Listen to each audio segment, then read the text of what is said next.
I dag skal selveste Frank Løke på date med 10 flotte, men svært forskjellige damer. I første runde blir det 10 speed dates på 2 minutter hver. I runde 2 skal Frank velge hvem han vil ha med videre.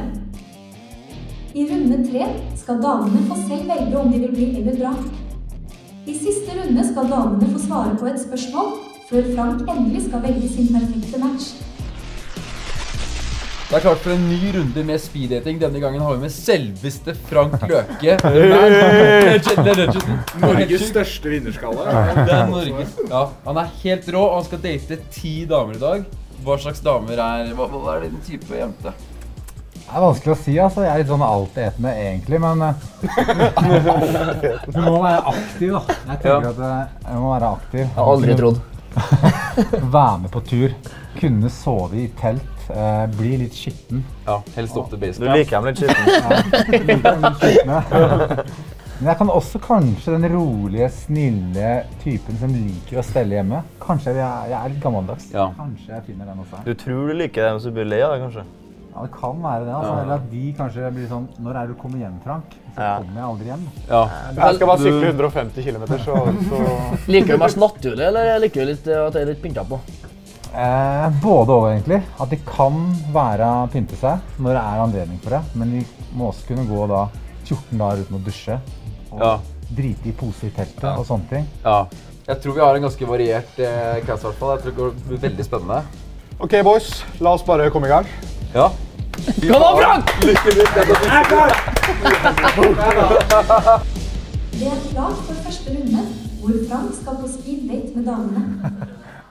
Heia! Hallois! Frankie boy! Hei, hyggelig! Vi klemmer. Vi glemmer Kan ikke du sette deg der? Skal jeg sette meg der? Thank you. How are you doing? Veldig bra. Me too. Jeg trodde du skulle spare det beste til slutt, jeg. Nei, det verste kommer Så først. kommer du med en gang. Jeg er det beste.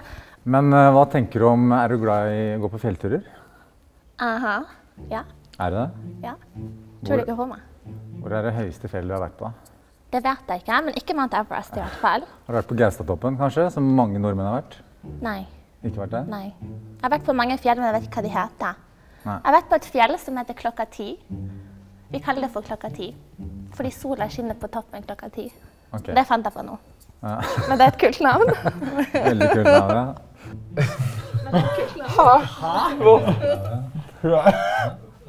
Ja. Hva tenker du, hva som skjer? Hvor er du nå i løpet av sommeren? Hvor skal du? Er det noe... Jeg har en sånn single summer. I'm going to Saint-Tropez. Wow. I'm going to Switzerland. Hva det for noe? Det er sykt. Jeg skal faktisk på ferie neste uke, men jeg vet ikke hvor enda. Du tar det på sparken? Ja. Jeg anbefaler Sveits. Jeg bodde 2 år i Zürich. Gjorde du? Spilte håndball der. Lovely. Så det er perfekt. Da har du liksom fjellene med snø på. Du Ja. har har sjøene, og så De har har så du her på fine Banersplass. innsjøer der. Ja. Herregud, jeg føler vi kunne hatt et fint forhold, jeg. Det føler jeg også, faktisk. Det 2 stykker som bare lyst til å prate om seg selv. Hvem er du i forhold? Er du liksom han som bærer tingene? Skal jeg love deg? Ja, Jeg er du bærer alt. Lager du mat? Jeg kan lage mat. Du kan det, ja? Jeg er egentlig god til det meste. Så Ja, liksom, du er god til alt, liksom. Jeg er god til alt. Er du god i senga? Veldig god i senga. Der har vi tennene, Ja, har du noen svakheter da? Noe som du ikke kan? Har du noen fobier? Min største svakhet er også Ja. min største styrke. Da. Ikke sant? Ja. Jeg kommer aldri til å gi meg. Jeg gir meg aldri. Så du er Jeg gønner sta? på. Ok. Så du er liksom, du får en ordentlig mann da, som Ja, ja. tar vare på deg og passer på deg. Hvis Deilig. du vil ha det. Har du barn? Ja. I can be a stepmother, Ja. you know? Ja, du kunne vært Sounds det. like a porn. Ja. Det Porno. Porno.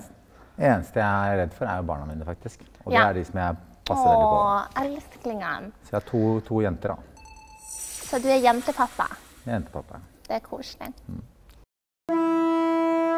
Åh, koselig. Jeg bare måtte være først ute. Jeg er så utrolig hangover fra i går. Altså, Ja, jeg det er kødder det. ikke. Jeg er så fyllesyk. Ja, Frank. Første date unnagjort.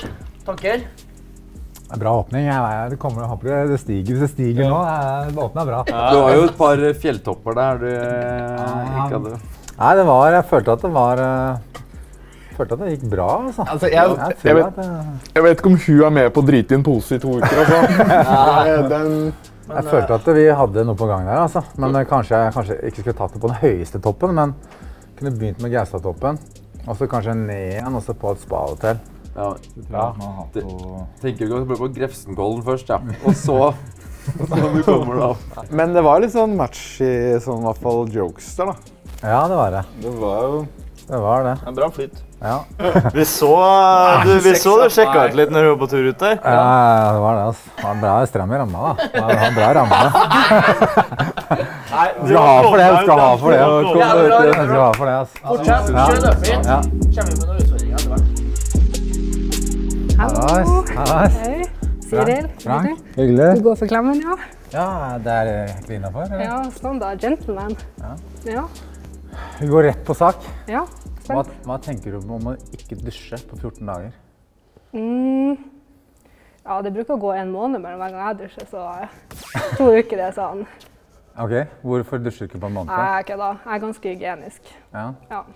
Hvis du er med meg opp på fjellet da, vi ligger i teltet, og det er ikke noe dusj, Nei. Er det et problem, eller? Nei. Du takler det? Ja. Hva tenker du om det da? Er du hygienisk? Jeg er veldig hygienisk når jeg er på 0 meter over havet, men når jeg begynner å bevege meg oppover fjellet, opp mot 8000 meter, så er på en måte hygiene, det forsvinner da. Ja, det skjønner Og jeg. etter hvert så lukter du så dritt, og alle rundt deg lukter dritt, at ingen lukter dritt. Det er akkurat det, ja. Og det er greit. Ja. Jeg har vært på felt i militæret, og da var det sånn her, lukt har ingenting å si. Må bare stenge det litt ute. Så du har vært i militæret? Ja. Kult da. Ja. Hvilken grad hadde du da? Oi. Nei, det var Sjøforsvaret, førstegangstjenesten. Så ikke så mye å skryte av, nei. Du var ikke feltmadrass? Nei. Menten jeg sa ut med. Ja. Ok, militæret, hva gjør du for noe nå? Nei, nå studerer jeg vernepleie. Vernepleier, Ja. Det er... Jeg setter veldig pris på folk som tar de jobbene og på en måte hjelper andre mennesker. Da. Ja, det er en sant. jobb jeg aldri hadde klart selv, men jeg Nei. setter utrolig respekt av de som tør å gjøre det, Ja. og de som står i det. Ja, sant. Så det er veldig pluss til deg, altså, det må jeg bare si. Ja. Så hvis du trenger hjelp, så vet du hvem du skal ringe. Ja. Hvor gammel er du da? Hvor gammel tror du jeg er da? Den her er risky.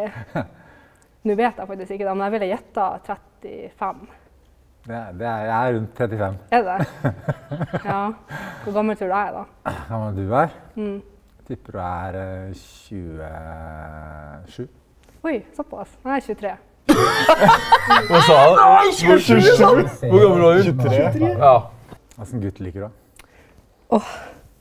Det er ofte litt... det har vært mye yngre, men nå er jeg åpen for litt eldre. Det er bra da. Ja, du er kjekk du da. Ja, det er hyggelig å høre. Ja.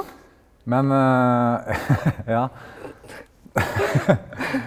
Hva liker du da? Hva jeg liker? Nei, jeg vet ikke, altså. Jeg liker en jente som smiler og på en måte gir meg energi, da. Og det er derfor jeg ikke helt klarer å bestemme meg om det er interessen hennes, og hva hun driver med er egentlig ikke så viktig. Det er egentlig smilet og energien hennes, da. Ja, nå har jeg sikkert ikke smilt så mye heller da. Nei, du har ikke det. Nei, du har ikke det. Veldig høyt. Det er det jeg prøver å si. Det er veldig fint smil, faktisk. Takk. Du også. Hvite tenner. Ja, hvite tenner. Det var bra, da. Ja. Det er hyggelig.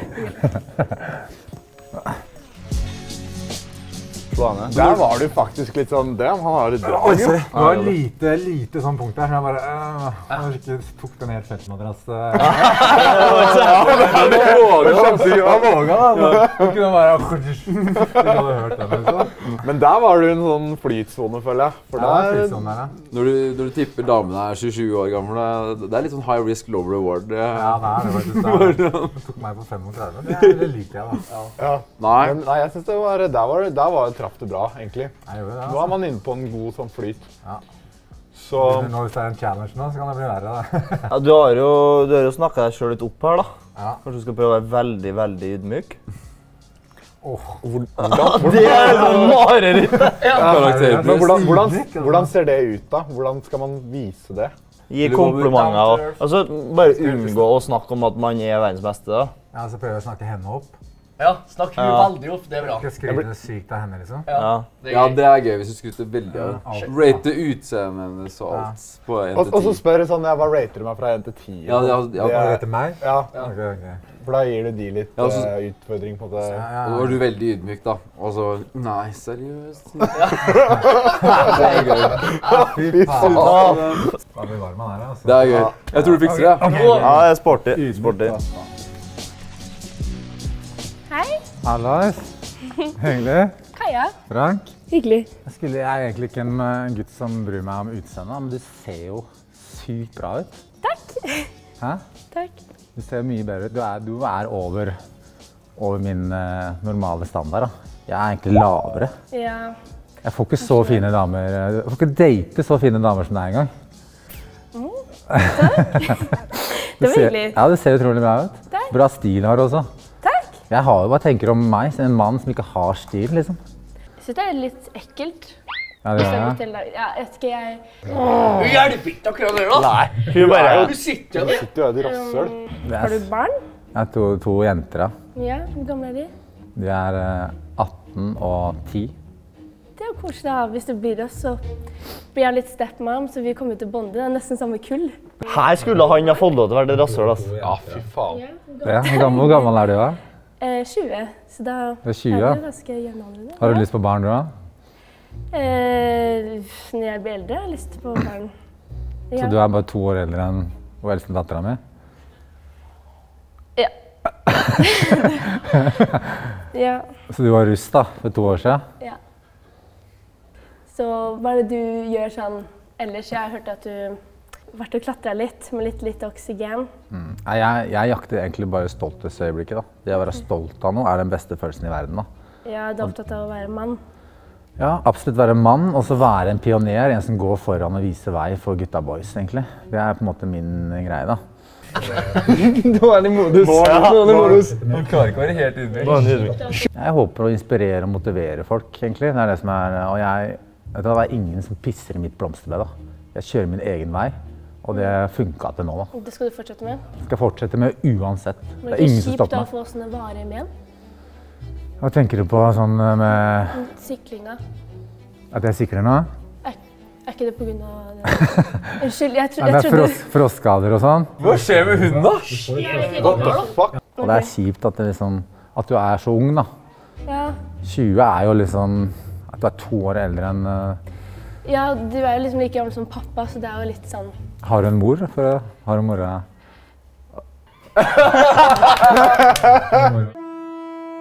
Det er bra. Det var hyggelig. Veldig hyggelig. Hva var det hun drev med? Hva faen? Du var jo jævlig bra, da, men du skulle fått lov til å kjøre på egentlig der, ass. Ja, jeg tenkte at hun hadde et mission, hun også, jeg. Ja, det må Det liker jeg om i hvert fall. Jeg vet, vi har ikke fått Må si at jeg sikler sånn, jeg skulle være gammel, liksom. Sikkert og gammel. Sitter ikke Nei, på det var... speed-date med Frank Løke og gjør det der, altså. Det var sjukt bra. Men hvis noen begynner å bli speedy, så tenker jeg speedy tilbake. Ja, tenker å drite i missionen deres og bare kjøre på, liksom. du må det. Kjedelig der når hun er frekk i kjeften, så må du sitte sånn, ja, men du var veldig pen da. Ja, jeg vet det. Det er litt funny om du prøver å få spikret neste date allerede på de 2 minutterne her. Ja, ok, avtale at vi skal faktisk date. med Ja, det er gøy. sted og hva dere skal gjøre og alt. Ja, det synes jeg høres ut som en plan, ja. Ja, greit. Jeg skal få noe telefonnummeret hennes. Det var det. Ja. Hallo, Hallais. Frank, håndhilse. Har ikke du klem? Klem. Hyggelig. Hva Hyggelig. heter du fra? Filippa. Filippa. Fint navn, da. Takk. Og du er Frank. Frank, ja. Ja. Vi går bare rett på sak, kan vi ikke det? Jo. Hva slags mann er det du vil ha? Jeg vil ha Jeg regner med du vil ha en mann og ikke en gutt? Ja, jeg vil det. Jeg vil ha en som får meg til å føle meg som en prinsesse. Oi. En som er litt sånn hei, hei, og så bare måten han gir klem på, måten han behandler meg på. Er du sånn? Da har du treffet rett kar, altså. Ok, Det er hvorfor faktisk det? meg, ja, ja. Ok, hvorfor det Jeg er da? kjent for å være beinhard. Kanskje den tøffeste gutten i Norge. Jeg vil ikke at du skal være skikkelig beinhard mot meg. Nei, men Nei. mot jenta mi. Så jeg kommer til å behandle henne som en prinsesse. Ok, hvordan da? Jeg tar vare på henne. Jeg har det beskyttelsesgenet da. Jeg kommer til å passe på deg, ta deg med på eventyr, Eventyr. forsørge deg, Forklare eventyr. få barn med deg, gjøre alt med deg da. Ok. Og så ser du ser jo utrolig bra ut, må jeg si da. Hjertelig Veldig takk. bra ut, liksom. Egentlig så er jeg ikke opptatt av utseendet. Det er det indre som teller. Ikke i det hele tatt. Det er selvfølgelig førsteinntrykket da. Ok. Men du blir jo på en måte, du ser jo om en dame ser veldig flott ut, og du ser veldig flott ut. Og jeg er en person som ikke kaster bort tida da, så jeg bare lurer på om jeg kan få neste date med deg allerede nå da. Fordi, Ja, selvfølgelig kan du det. jeg kan det. Ok, men hvis du sier, ok, hva er første daten da? Hva er perfekte første daten for deg? Nei, jeg tenker at jeg håper du kanskje er litt aktiv, liker å bevege deg litt. Ja, jeg trener mye. Åh, det er deilig å høre. Ja. Da ville jeg tatt med deg opp på Kolsåstoppen, en rolig gogge-løpetur. Og så hadde vi tatt en rolig løpetur først. Og så hadde vi gått ned, hadde tatt den på veien ned, hadde vi tatt en kaffe. Og så hadde vi gått på hotellet og dusja, og så hadde vi gått ut og spist kakao.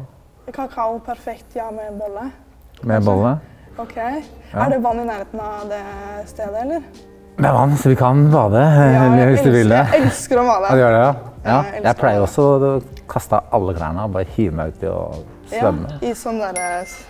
Nei, Borat har jeg ikke med. Borat? Nei, du kjører ingenting. Det er nude, selvfølgelig. Alle klærne, ja. Vet du hva? Du må gjøre litt sånn med håret. Nei, ikke sånn. Ta det litt sånn. Sånn? Nei, sånn. Hvordan da? Litt sånn. Ok. Ja, du må fikse litt på det. Ok, sveisen. Ja, du liker det. Det er det damer er til. Ja, ok, ja. Men ok, hva tenker du egentlig om, siden du sier det da? Ja. Hvis du kommer hjem, så er det en svær haug med svett treningstøy. Jeg kaster inn i vaskemaskinen da, på 40-60 grader. Kommer an på hvor mye du stinker da. Ja, det er jo svett da, og det er jo treningstøy som kanskje har blitt brukt mange ganger, så det lukter jo ikke godt. Bruker du samme treningstøy flere ganger? Nei, sånn at det har vært brukt i mange, mange år kanskje. Altså jeg er litt sånn, litt old fashion akkurat der da. Så jeg har, så bruker jeg stort sett treningstøy som ligger på toppen av haugen. Men, altså det er greit, du er huslig. Er du litt sånn gammeldags, eller? Nei, jeg er jo veldig ung. Ja, hvor gammel er du? Hva tror du? Du sier veldig ung. Nei, i forhold til deg så. Du kunne data mamma. Mamma er litt sånn fan av deg. Er det? Ja, hun er veldig... Er du 24 da? Nesten. 25? 23? 19. Du er 19, ja? Ja. Ok. Perfekt for deg. Hæ? Perfekt for deg. Er du 19? Har du nummeret? Ja, men vi 19, ja. Du kan ikke ta med mamma på date da? Jo, jeg tenkte, jeg snakket med henne før jeg kom hit, så sa mamma, jeg skal møte Frank Løke i dag, og hun bare, ja, men han er litt kul da. Ja. Hun er ung, hun ser, vi ligner på søstre. For nå har jeg liksom, hvis vi har fått bra connection, så kan jeg liksom gå gjennom deg til å komme til mor. Ja, hun er litt sånn gærnere enn meg da, men hun er veldig sånn wifey. Er det det da? Ja, vasker og lager mat. Ser du like bra ut som deg da, eller? Ja, kanskje litt bedre. Gjør du det? Ja. Men hun... Nei, ikke allerede. Det var jo så koselig. Veldig bra. Hyggelig. Veldig hyggelig. Jeg hadde jo daten her. Ja, du hadde. Det er mission accomplished. Ja, det er bra. Jeg hadde faktisk henne, og så var jeg liksom... Du hadde mora også? Du hadde samme mora også, ja. Du hadde jo datteren med på skinny dipping, og så har det mor som... Men ja, Er jeg for snill, eller? Jeg føler at jeg er for Jeg synes egentlig du er herje, ass. Vet du hva? Men vi kan prøve å ta det opp et notch, at det er enda mer bare... Men hva man må gjøre det veldig tydelig hvem Frank er, og hva du har fått til, og hva slags beist du egentlig er. Skryte deg selv litt opp, egentlig. Det er en veldig enkel oppgave. Det er jo... Å nei! Men... Fy faen, jeg har fått narsissisten Frank, liksom. Ja. Den må vi få på nå.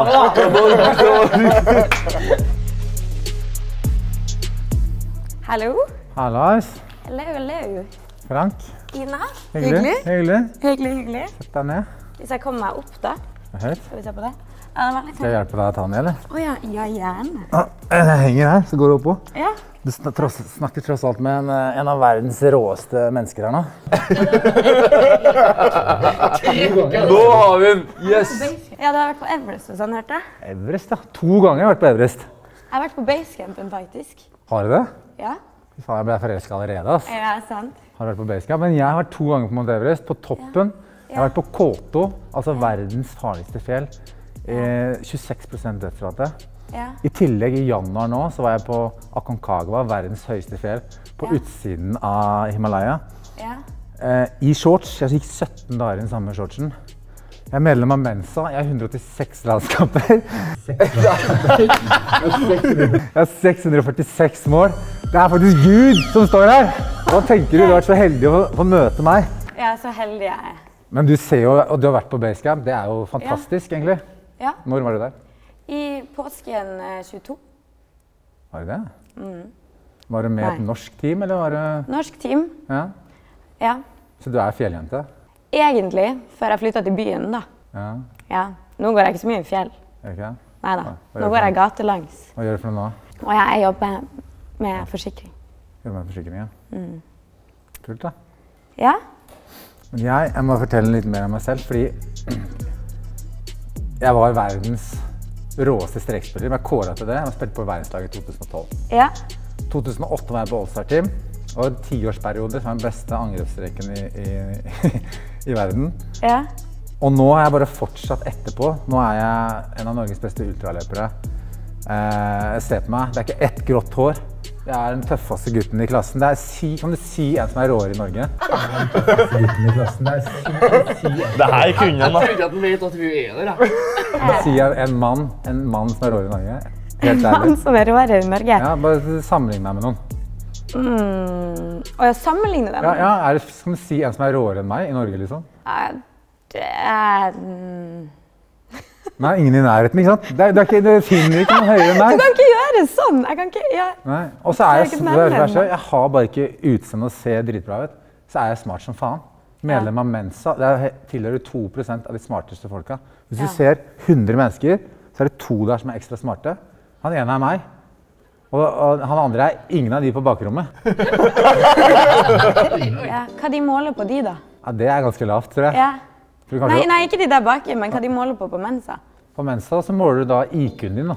Ja. Altså du bruker da geometriske figurer eller tall du kan velge da. Ja. Jeg tok geometri.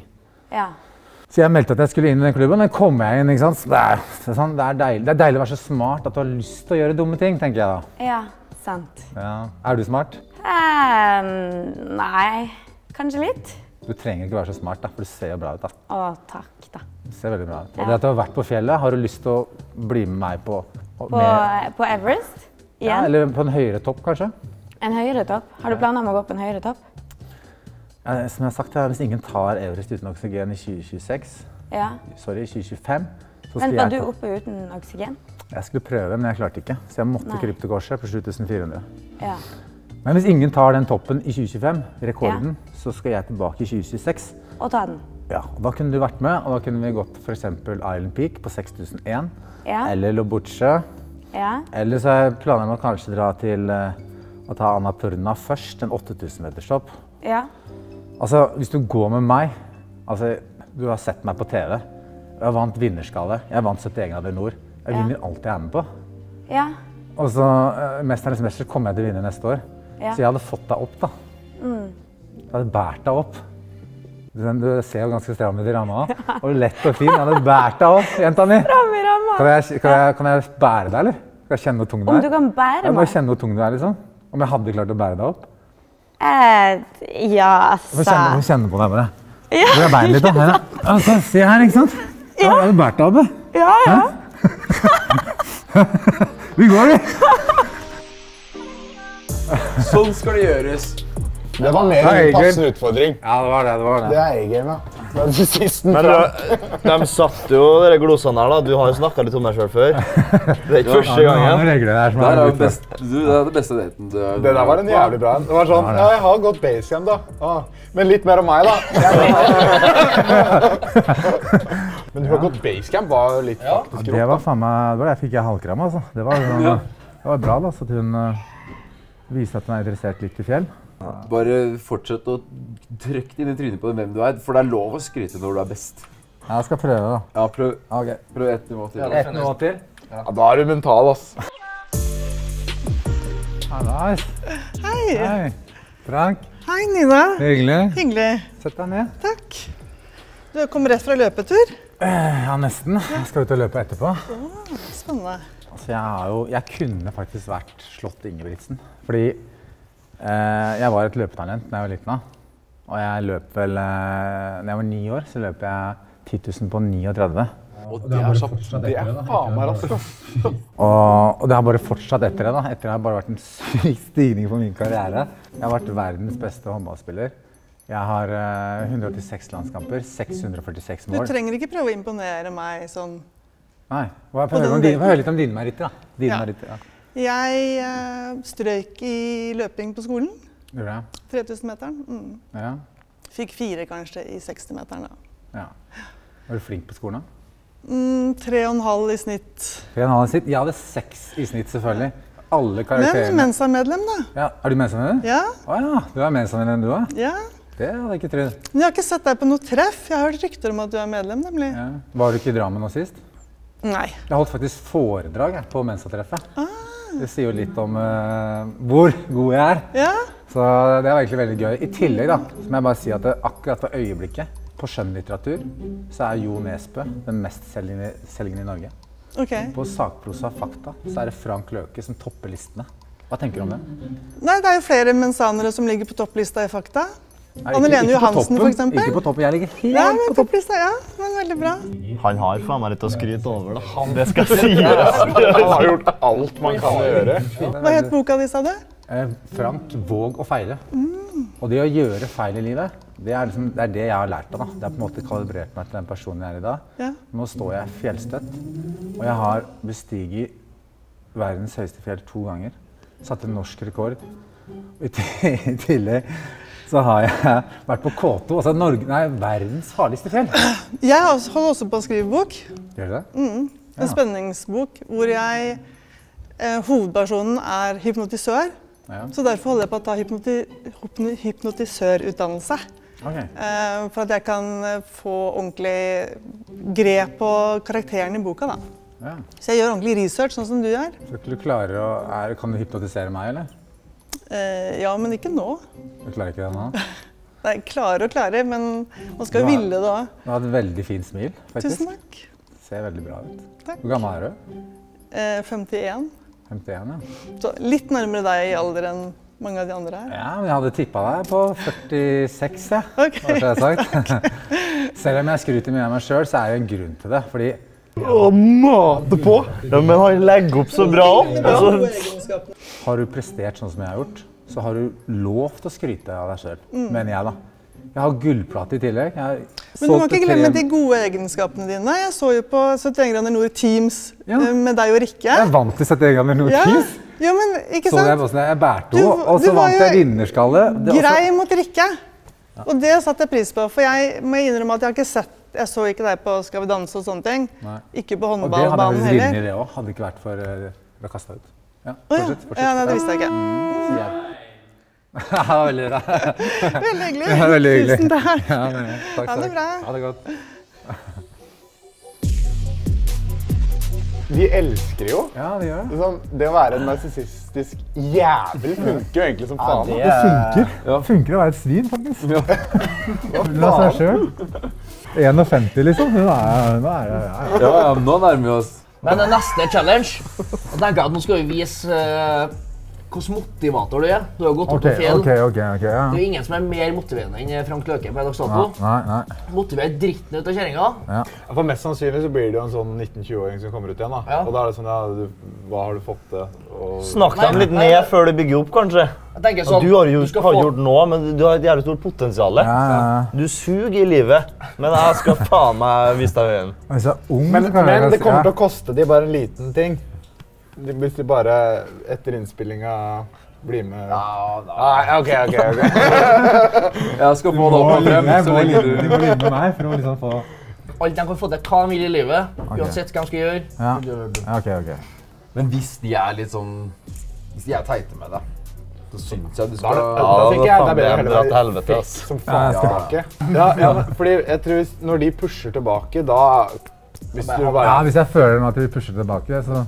Da smeller det. Ja, hva faen har du gjort, liksom? Stå opp for deg selv. Ja. Det er greit, jeg skal motivere. Jeg skal ta bachelor i økonomi, da. Ja, men det klarer du!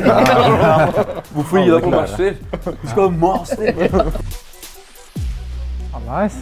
Hei. Frank? Lydia. Hyggelig. Hyggelig. Ventet lenge? Ja. Det å være tålmodig, det er en utrolig viktig ting, altså, i livet, må jeg si. Har du noen spesielle mål? Sånn i livet generelt? Ja. Jeg er veldig opptatt av å reise. Reise? Sånn rundt hele verden. Oppleve andre kulturer? Ja. Hva gjør du for å oppnå det målet? Hva jeg gjør for å oppnå det målet? Reise. Reise? Ja. Må du jobbe for å tjene opp penger, eller hvordan funker det?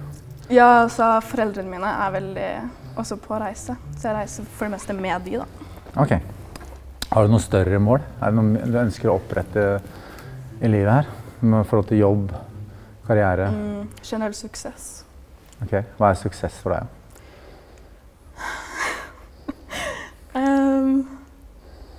Det handler om, det sitter i huet. Ja. 80% sitter i hodet. Altså, du må aldri la noen fortelle deg hva du kan og ikke kan gjøre. Du må sette dine egne grenser. Ja. Jobbe beinhardt, det å sette seg små delmål hele veien. Nå de delmålene. Føle på stolthet. Bygge opp mental styrke. Jeg er sikker på at du kan reise rundt og besøke alle landene i verden. Ja. Vi kommer deg til Sverige. Ja. Takk, det er veldig Men du må jobbe for det. Det er ikke gratis. Nei. Du er nødt til å jobbe for det, jenta mi. Jeg har lyst til å være med deg på mange av de reisene. Så hyggelig. Kan jeg få lov til det? Selvfølgelig. Kan jeg det? Ja. Jeg har så lyst til å reise til Las Vegas. Ja, det gleder jeg meg til. Kan vi reise til Las Vegas sammen? Selvfølgelig. Hvor gammel er du? 19. 19, ja.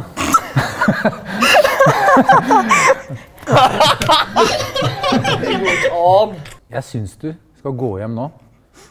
Spørre mor og far om det er greit at Frank Løke blir med på den turen. Det skal gjøres. Skal det? Ja. Ja, det er bra.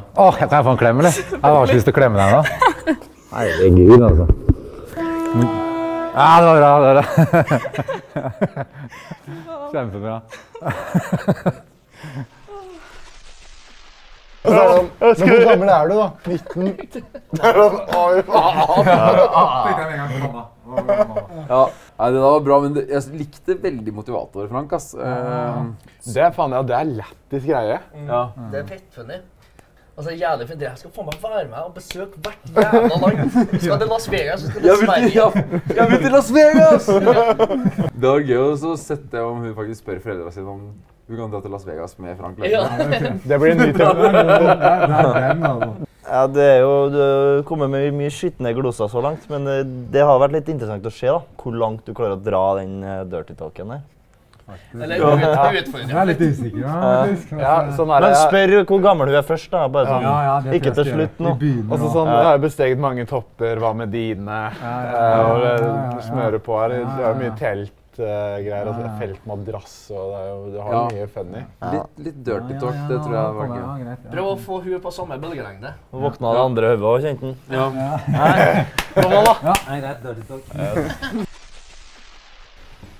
Hallo. Hallais. Lilla. Frank. Hyggelig. Hyggelig. Hvor gammel er du? 24. 24. Jeg er jo veldig glad i teltkos. Kose i teltet. Aha. Hva tenker du om det? Ja, det er veldig hyggelig. Ja. Med å liksom sette opp sånn lys og sånt. Ja. Er det noe som du har gjort mye før?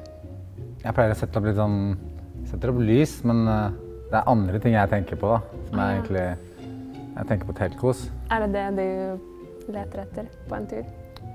Ja, egentlig. Er det høydepunktet på en tur? Det er høydepunktet. Ja. Men jeg prøvde meg på basecamp, og det er ganske vanskelig å få det til når det er på 5300. Ja. For det er som å puste med én lunge da. Så jeg hadde da oksygen her, mens jeg på en måte holdt på da, for å kunne klare å gjennomføre. Ja. Hva er din body count, Men egentlig? det trenger vi ikke å diskutere, egentlig. Nei, gjør ikke det? Nei. Ok, jeg bare lurte. Hyggelig. Ja. Har det noe å si for deg? Nei, jeg bare... Er du tenkt på om det er liksom forholdsjente, eller om du... Ja, mest det. Ja, du er det, Ja. Ja.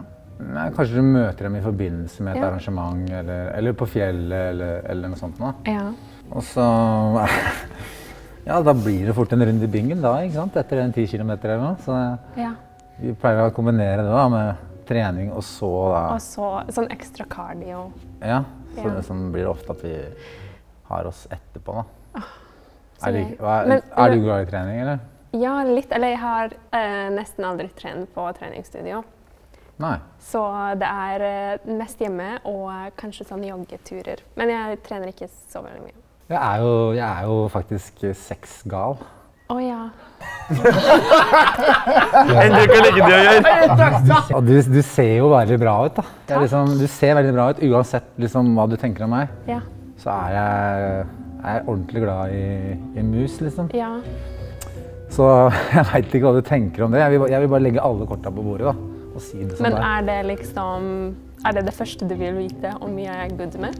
Nei, egentlig ikke da. Men jeg har lyst til at du skal bare vite mine... Jeg ser det egentlig ikke som en svakhet. Jeg ser det som en positiv ting da. Jeg er en veldig åpen person. Jeg ønsker på en måte å... Jeg har veldig mye å tilby. Ja. Og jeg liker førsteinntrykket av deg er veldig bra. Og jeg har egentlig veldig lyst til å treffe deg igjen. Men jeg har bare lyst til å dele mye med deg nå i starten, sånn at du kanskje kan åpne deg for meg, og kanskje får en date 2, så du får se en annen side av meg da. Så jeg er veldig på om du har lyst til å kanskje møte meg igjen da. Hvilket spørsmål skal jeg svare på nå? Det siste. Om du har lyst til å møte meg igjen. Det vet jeg ikke. Jeg sier ikke ja. Du sier ikke ja? Du sier ikke nei heller, eller sier du nei nå? Jeg sier nei. Du sier nei, ja? Ja, det var hyggelig da. Deg også.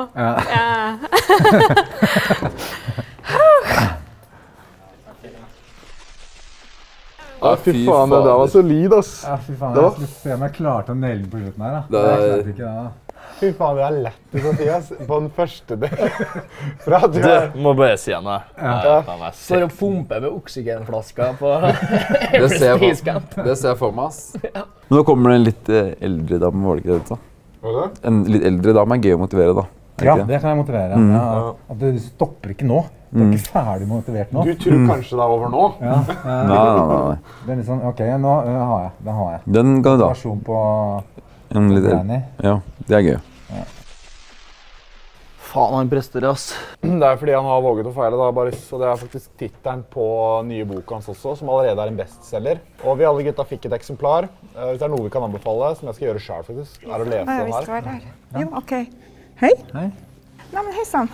Hei, tenkte jeg skulle bare spørre deg om hvilke mål er det du egentlig har i livet nå? Og hvor gammel er du? Gjett. 52. Ja, nesten. Det er bra. Jeg er 54. 54. Mål, ja. Hvilke mål har man da når man er så voksen? Jo, jeg gjør alt det som gir meg glede. Oi, det likte jeg. Det svaret likte jeg. Jeg sier ja til det som gjør meg glad. Det som jeg har lyst til å gjøre, det jeg liker å gjøre. For du må vite det, at uansett alder, så er det viktig å sette seg mål. Du har like stort utbytte av trening når du er 54 år, som du er når du er 14 år. Så det har aldri gi seg. Altså, du må nå sette dine egne grenser. Aldri la noen fortelle deg hva du kan og ikke kan gjøre. Men det her er det jeg forteller mine pasienter. Hva jobber du med? Jeg jobber i rusbehandling, og så har jeg ansvar for all fysisk aktivitet. Så ja, jeg er helt enig med deg. Hva var det jeg skulle si? Faen, altså. Jeg heier. Vet du hva, jeg heier på deg. Ja, når du sier den jobben du gjør, jeg får faktisk gåsehud der, liksom. På måten du... Jeg vet ikke hva du går igjennom, men jeg vet den jobben du gjør, og hvor viktig den er. I forhold til fysisk aktivitet, det er jo alt viktig. Ja, men i forhold til med å hjelpe de som har rusmisbrukere. Så det er utrolig kred til deg, altså. Jeg må bare takke deg for den jobben. Det er veldig fin jobb, da. Det er veldig gøy. Veldig takknemlig jobb. Ja, jeg har mye å lære av deg, jeg. Hva har du å lære av meg? Nei, siden du gjør det du gjør. Det å hjelpe alle mennesker. Jeg er en egoist. Og det at du hjelper andre mennesker, det synes jeg er helt fantastisk. Jo, takk for det. Men det gjør jo kanskje du da, med å inspirere med trening og alt det her. Jeg likte jeg synes hun var litt kjip, ja. Ja, men det er fordi hun tenker kanskje at hun skal få en seriøs date her, da. Jeg føler at du, det med den jobben din. Med dekk på bord og pasta og... Nei, men liksom speed date. Hun får jo ikke snakket, hun får jo ikke sagt et ord, da. Og det å lytte, jeg er ikke den beste pedagogen. Det er jeg ikke. Nei, men du er veldig god å prate for deg, det hører jeg jo. Ja, det er hyggelig å høre. Men jeg går ikke der og gir dem noe, de må finne veien selv. Ja, så jeg går ikke der og gjør tingene for dem. Jeg viser dem litt veien og støtter dem langs veien. Altså det... Ja, men utrolig hyggelig å møte deg, altså. Like måte. Ja. Jeg er spent på hva slags intensjon du hadde, hva du fikk beskjed om. Litt nysgjerrig på det, men jeg tror jeg klarer å tenke det. Hun tenker kanskje at hun skal få en date der hun skal spørre litt og være litt interessert i hun og sånn, altså. Så det skjønner jeg at det blir vanskelig. Men jeg tenker nå så bare egentlig kjører du på oss også, det vil jeg.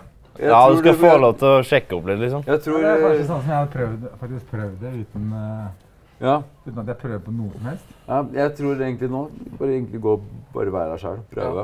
Da fikser du det hun der. Da skal jeg faktisk lese oss. Og det med bilder, så det er jo faktisk mulig for oss å lese. Ja. Du kan jo komme gjennom. Du skjønner jo litt hva budskapet er. Det der ser ut som en prima bok, det for min del. Ja, det er bare bilder.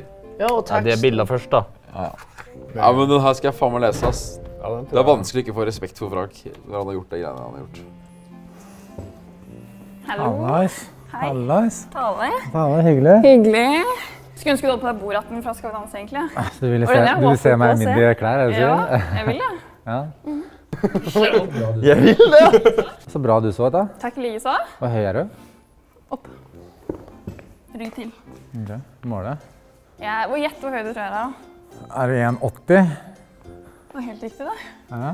Eller det gøyeste er at jeg egentlig lyver litt om høyden min, for at jeg liker ikke å være så høy, så jeg sier til folk at jeg er 1,78. Okay. Passet mitt står 1,80, men jeg er egentlig 1,81. Det er det, ja. Og du er? Jeg er 1,93. Oi, da er det dette. Det er fin høyde. Så veide jeg pleier å være rundt 100 kilo, men nå gikk jeg ned 9 kilo i fjellet. Etter du var på tur? Etter jeg var på tur. Ja. Så. Hvordan går dating etter turen da, egentlig? Jeg har ikke vært så mye dating, egentlig. Jeg har vært veldig opptatt med mye forskjellig da. Så jeg har ikke tid. Jeg har gitt ut en bok, litt boklansering. Og det å komme tilbake i form da, for jeg var så sliten etter turen. Og det å veldig opptatt av trening da. Han har litt trua på det her, altså. Han gjør det. Han er redd for å si noe feil. Nå er ikke like løs i snippen. Hvor kommer du fra? Hønefoss. Hønefoss, ja. Hvor spilte du på banen da? Gjett. Jeg tipper målvakt eller midtbekk. Nei, målvakt. Jeg er høyrebekk. Venstrehendt, vet du. Så bra da. Men jeg lurer på sånn dating, ikke sant? Når du liksom, hvis du er ute på byen eller sånn, hva er det du ser etter? Hvem er det liksom som fanger din oppmerksomhet? Jeg vet ikke. Jeg pleier ikke liksom å finne damer på byen egentlig. Jeg pleier å finne gjennom aktivitet. På butikken liksom? Nei, gjennom aktivitetene eller i fjellet da. Men jeg driver med veldig aktivt. Fjellet er kanskje ikke de mest baby kanskje går der, vet ikke. Men jeg er litt seige, så jeg er litt sånn... Du liker en seig jente? Ja, jeg er seig og så... Seig tøylig liksom? Altså, ikke seig, men også pene jenter da. Ja, ok. Jeg er veldig... kan bli tiltrukket av feil. Og det er? Nei, det er litt sånn, har du noen feil liksom? Er det noe du tenker på deg selv at det er noe du ikke er fornøyd med liksom? Utseendemessig? Nei, det er bare deg som person. Nei, eller jeg er utålmodig det, ja. Det er utålmodig, ja. Men det er mer sånn hvis jeg fly er, hva heter det, cancel liksom, sånn, jeg er ikke noe sånn, nei, jeg har ikke så mye feil. Du er perfekt? Har du like god selvtillit som meg? Ja, jeg har det, ja. Det vil jeg si. Hva rater du looken? Jeg er 10. Det er en 10? Ja. Men jeg rater din sånn 8-9. Du var litt høye sokker. Har du på gymbasen? Det var litt høye. Men kan du gi meg noe sånn, hvis du er på datinggreier, kan du gi meg noen x som jenter, eller noe sånn, hva er det som turner deg om på en måte? Turner meg om? Ja. Nei, det er jo jenter som tar litt initiativ da, som er litt på, og ja-jenter da, ikke sant, ikke som er reserverte og sånn. Jeg kan jo finne på mye rart, og jeg er veldig aktiv da. Altså hvis jeg hadde spurt deg, blir du med til... Hoppe i fallskjerm i Australia, liksom? Ja. Hadde du sagt ja til det? Jeg er med på det. Det er kult da. Jeg er veldig spontan, det er veldig gøy. Ja, det er gøy. Liker alt mulig. Du må ikke planlegge 3 uker. Nei, akkurat. Det er det verste jeg vet. Nei, jeg er helt enig, helt enig. Ja, det er kult da. Jeg kunne vært din kanin bak deg. Ja, det er kult. Det var en deal. Ja, kjempebra. Nice. Veldig hyggelig. Takk, like så.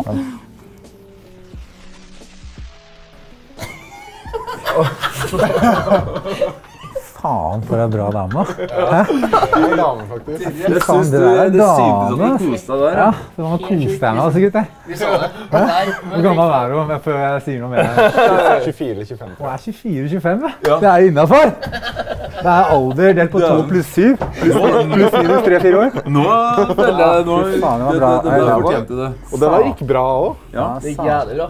Hun der så bare dritbra ut og hadde masse fine verdier og aktiv og kunne være med på fallskjerm og være med på alt mulig rart. Et ja-jente. Ja.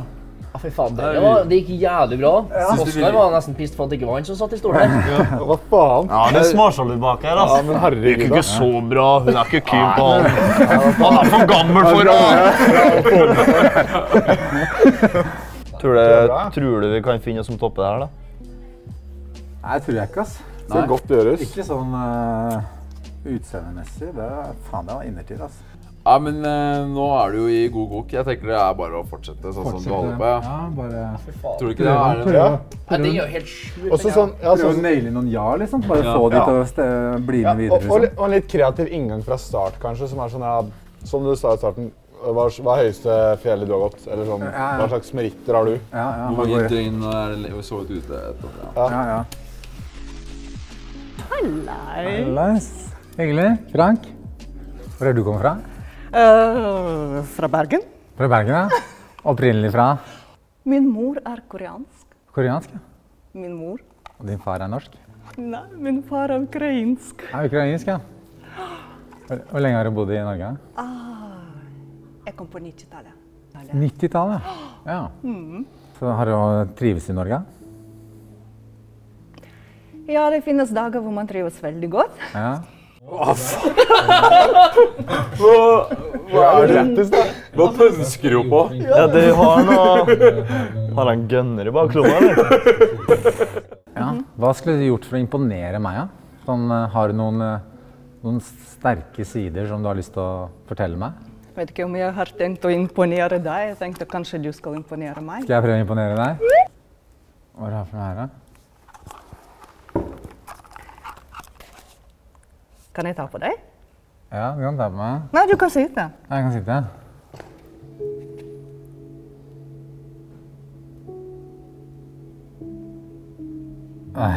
Skal jeg smile? Bare ikke du gråter, så det er greit. Var det en isbiter? Ja.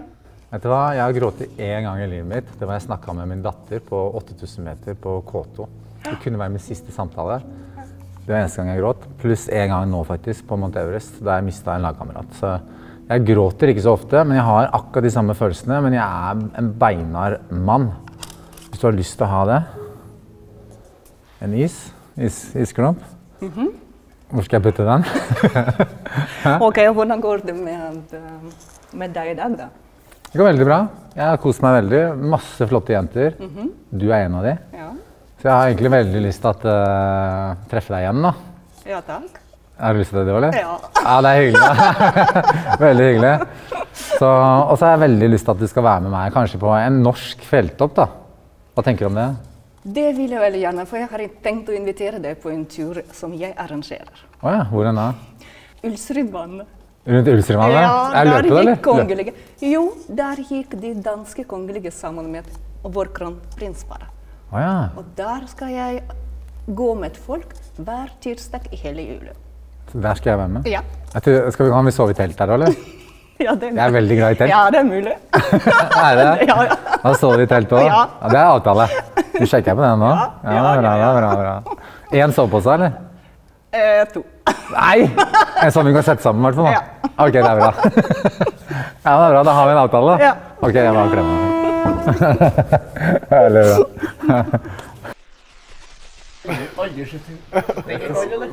Få prøve den testen du tok på deg. Hva er det liksom? Hun da var jo gira fra før hun gikk inn. Ja, hun hadde et skikkelig glis der da. Hun kom jo... Ja, du virket som hun hadde en plan, eller noe pønskap på noe? Nei, hun var veldig smilende og positiv jente da. Det var bra da. Ja, hun var veldig søt. Og så inviterte hun meg med på tur. Det er jo ekstremt pluss. Vi vil ha 2 soveposer da, men det er greit. Det er første date, vet du. Det er offeret du må gjøre. Bare vent og begynne å fryse. Jeg skal over. Nei, hun der gjorde meg litt glad i hvert fall. Men vi må bare egentlig få det unnagjort her nå, sånn at du kan ut og få tak i hun frøkna du var så fan av. Siste dame, det er liksom, kommer det beste til slutt, tenker jeg jo da. Så vi får se da. Det får vi se. Kanskje det kommer en fyr inn. Ja. Kommer en søt jente, og så er det bare sånn, yo. Du er Frank. Ja. Hei. Hei, hyggelig. Ja, ordentlig klem. Helena heter jeg. Helena? Ja. Hyggelig, sett deg ned. Jeg har vært veldig spent. Hvordan går det med deg? Er du lei? Nei, jeg er ikke lei. Og så er det jo veldig hyggelig at du kommer bort til slutt, da. Så ja, du synes det? Ja, veldig hyggelig. Altså, jeg er jo litt sånn, kanskje noen vil si jeg er litt gammeldags.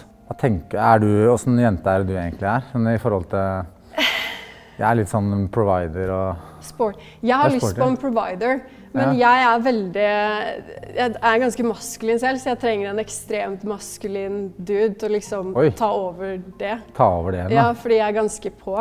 Du vet hvem som sitter her? Jeg har liksom... Altså, hvis du skal ha en mann, så sitter han jo her. Han så selv. Ja, men han litt rå, da. Ja. Jeg synes han har lov til å si det der. Altså. Ja, gjør han det? Ja. Hvis det er det du leter etter? Altså, det jeg synes er hot, da, som er noen kvaliteter du har, det er jo selvtillit, og at du er sporty, og at du på en måte åpenbart søker litt ting utenom det vanlige livet, da. Og det synes jeg er kult. Men det jeg lurer på om du har i deg, da, er det å liksom være en gentleman. Det har jeg faktisk. Noen sier jeg beviste det på 71 grader nord på TV. Det har jeg ikke sett. Nei, Gi meg et eksempel på når du har vært gentleman, da. Ja, men det kanskje folk har sett, er jo da at jeg tok på en måte vare på Rikke, på partneren min. Jeg var sammen med henne da, og passet på henne hele turen. Og så hvis du hadde sett det, så kanskje du hadde sett den siden som du ikke har sett. Da, for jeg blir ofte fremstilt som ganske hard og brutal og litt egoistisk og meg på TV, den ser jeg. Ja, fordi jeg blir lett med på fjelltur, og gjerne sånn livsfarlig igjen. Gjør du det? Ja. Det har jeg lyst til i livet, liksom. Men da lurer jeg på sånn, hvis jeg får panikkangst og begynner å gråte halvveis opp, hvem er du da? Hva sier du til meg da? Nei, jeg kommer til å motivere deg og passe på deg. Hva sier du da? Jeg sier, når du går med meg, hvis du går med meg, så er du trygg. Og du vet, bare følg det jeg gjør, og hør på det jeg sier. Hvis du gjør det. Jeg kan få deg opp på hvilket som helst topp, hvis du bare er med meg og rundt meg. For jeg har utrolig mye erfaring. Jeg er den råeste gutten i Norge, eller mannen i Norge. Kan du si en som er på nivå med meg? Bare sånn. Jeg har så vidt sett litt om det, så jeg tenkte jeg skulle bli litt bedre kjent med deg nå. Men som jeg sier, det er ikke noe galt. Jeg mener at det er ikke noe galt å ha god selvtillit. Og når du faktisk har prestert. Ja, men det er jeg litt enig faktisk, og det er noe jeg liker at du gir åpenbart litt faen da. Det synes jeg jo er kult. Ja, men hva er det du ser etter i et forhold da? Nei, jeg ønsker å være sammen med mennesker og som gir meg energi. Med mennesker? Eller med en dame da, som gir meg energi. Ikke sant? Jeg er ikke opptatt av utseendet, selv om du er veldig søt da. Det er ikke det, men det er det indre som faktisk teller. Og det at man... det er et smil, at man gir hverandre, eller at hun gir meg energi, at jeg blir glad av å se henne. Hvordan får du energi da, av en dame? Nei, det er måten hun på en måte prater på, måten hun ser løsninger, ikke begrensninger. Måten hun kanskje, hvis jeg har tøffe dager, at hun stiller opp. Ikke sant? Jeg kan ikke være 100% hver dag. Hvis jeg er 80, da skal hun være 20. Også motsatt da, og det er å backe hverandre når noen er nede, og også være med på oppturen da. Og det er på en måte der, og det ekstreme, der er jeg på en måte, føler at jeg er en veldig god partner da. Og kunne da, hvis du går med meg på tur, så har du en som passer på deg når isbjørnen kommer, og i tillegg vil jeg ta deg med opp på toppen av verdens høyeste fjell. Ja, hvorfor har det gått skeis hittil med damene da? Jeg vet ikke egentlig, fordi jeg er veldig sånn, jeg er kanskje en sånn person som passer å ha. For jeg har så mye eget da. Jeg synes det er veldig bra at vi er to individer, og den ene, du har ditt også, du har ditt liv, du har dine venner, du har dine interesser, men det her gjør vi sammen da. Og kanskje det er det at jeg kan stikke ut med gutta på lørdagsmorgen og sykle 6 timer, eller jeg stikker 2 måneder i fjellet. Jeg bare stikker 2 måneder i fjellet. Det er greit for deg, eller? Når legger du? Hvordan er hverdagen din da, liksom? Når legger du deg? Da kan jeg bare ta nå i januar, for eksempel. Nei, nå i 2024 da. Bare for å ta mitt 2024 til nå. I januar så besteg jeg Aconcagua, verdens høyeste fjell på utsiden av Asia. 6.962 meter i bare shorts, 17 dager. Og så i februar så vant jeg et reality-program, Vinnerskalle. Og så da reiste jeg i april-mai til Mount Everest og besteg Mount Everest. Samtidig så ga jeg ut en bok og jobbet med en bok som da gikk rett inn på førsteplassen og på bestsellerlista. Ja, veldig bra. Supert, faen. Det var veldig hyggelig å møte deg, altså. Takk, det samme. Ja. Sinnssykt. Ja. Ja, det der var sånn villmarksjente, tror jeg. Hun der jo til dødsrør, vet du. Så hun litt gæren. Ja. Men det rakk ikke du å spørre om. Er det hun i rød badedrakt som døsser på... Ja, tror du? Det henne, ja. Ja, det fikk ikke du spurt om. Det ble for mye fjell, vet du. Alt for mye fjell? Ja, men hun, faen, det henne, ja. Jeg har sett hun i bikini, faktisk, ja. Litt mye prat. Det var chemistry, altså. Ja! Det var fotosyntesen, det hjemme. Ja. Ja, det er bra. Jeg skulle fyrt ett spørsmål tilbake, bare. Sånn, hva du? Eller hva... Hva heter du? Ja. Faen, jeg glemte det. Nei, det var fordi hun jeg var sammen med sist, hun het Helen E. Så var det sånn, faen, het hun Helen E, eller Helen A? Det er klart for runde 2. Frank skal velge. Hvem blir med videre, og hvem må dra hjem? Det er 12 stykker. Jeg tipper da at... Skal jeg tippe at... Nei, jeg er god selvtillit. Hvis jeg satt penger, så hadde jeg satt 8 av 12. Ja, jeg er jo god selvtillit, altså jeg setter 9. Ja, i hvert fall 9. Ja, liksom, det er 8 eller 9. Det er en av de. Men det er bra godt det på seg. Men det du glemmer kanskje her, det er at en del av dem, de er sånn... De er egentlig gira på deg, men de vet at du ikke kommer til å velge dem, så da sier de nei først, for da slipper de å bli rejectet. Så du mister kanskje 2-3 på det, altså. De vil ikke bli avvist av Frank Løke, liksom? Nei, det er fløyt da, bedre om dem avviser deg. De vil ikke ha den selvtillitsknekken da. At du sier sånn det er noen favoritter her, ser jeg. Altså. Det er noen favoritter i godteposen. Ja.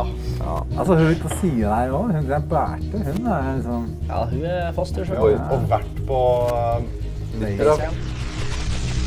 Sorterer, ja. Veldig mye bra jenter, altså. Du kan ta et steg frem. Det kan du også.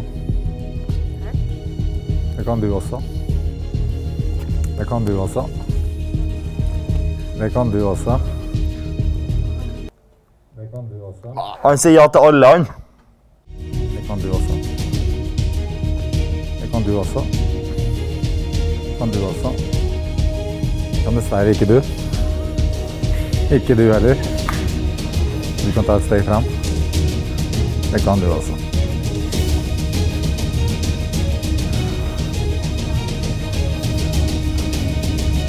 Dere som har gått frem, dere er med videre.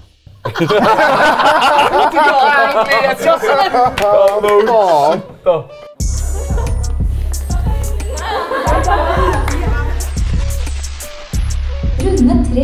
Hvem vil på date med Frank, og hvem vil dra?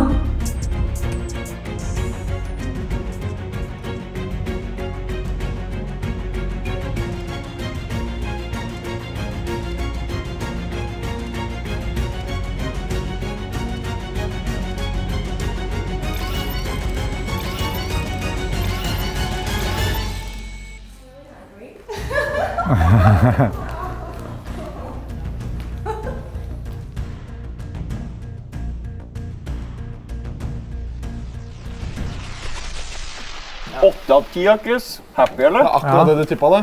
Det var det. Men du trenger jo egentlig bare en. Det er liksom jeg har 2 favoritter her nå, altså. Dere kan jo gjette hvem de er. Jeg tror jeg vet hvem det er, ja. Vet du i hvert fall hvem en er? Hva tenker du må finne ut av, da? Hva het hun i blått igjen? Tale, ja. Du må finne ut hvilket hode skal du bruke når du tenker her. Men du kan jo spørre dem hvorfor. For nå skal du spørre dem enten ett spørsmål. Hvis du spør dem hvorfor vil du date Frank Løke, kan det være et greit spørsmål. Hvorfor vil du gå på date med meg? Eller hvorfor, for nå har de sagt ja, vi vil date deg. Ja. Videre. Hvorfor vil du date meg videre? Hva er det i meg? Eller? Ja. Og så tar det runden. Eller burde jeg tenke med huet eller med pikken? Med huet. Se hva du sier. Med pikken.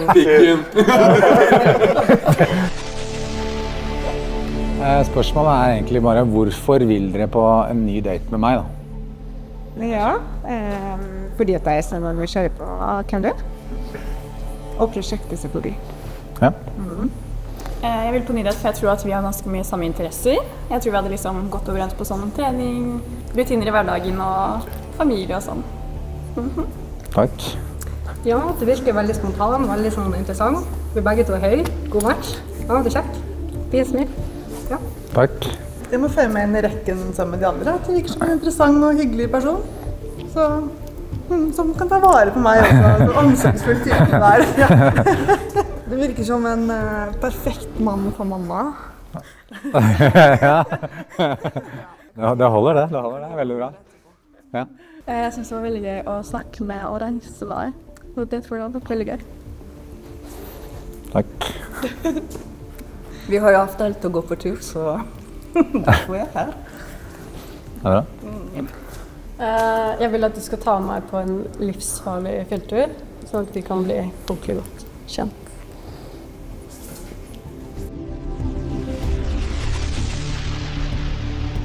Og da er det klart for siste runde. Frank skal endelig få velge sin drømmedame. Ok, jeg går.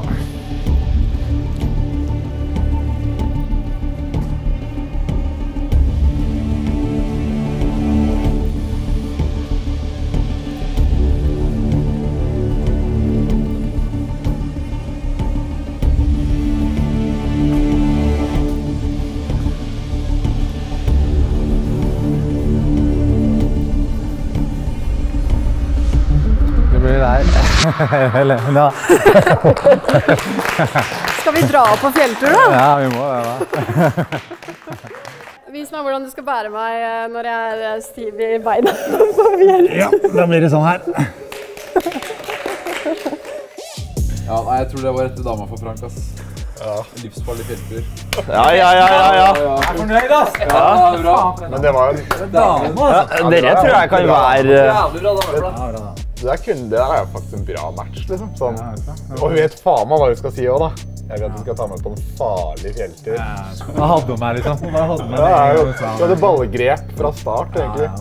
Det er akkurat det, ikke sant? Hun har noen ekstreme verdier og den ekstremsporten hun driver med, som ikke jeg har drivet og touchet, ikke sant? Men happy med datinga, eller? Ja, det var bra. Du synes det gikk bra? Mye bra, flotte jenter, altså. Jeg er veldig fornøyd med resultatet, altså. Ja. Veldig bra. Takk for at du joinet. Tusen takk for at du var jævlig bra. Ok, takk for en super episode. Takk til Frank som var med og joinet. Så håper jeg at dere fortsetter å følge med. Og kjøp boka hans, den er ute nå, allerede bestseller. Den har vært ute en uke, bra, allerede bestseller. Våg å feile. Gutta har jo ikke lest en bok. Lik videoen, subscribe og vi snakkes. Den skal lese.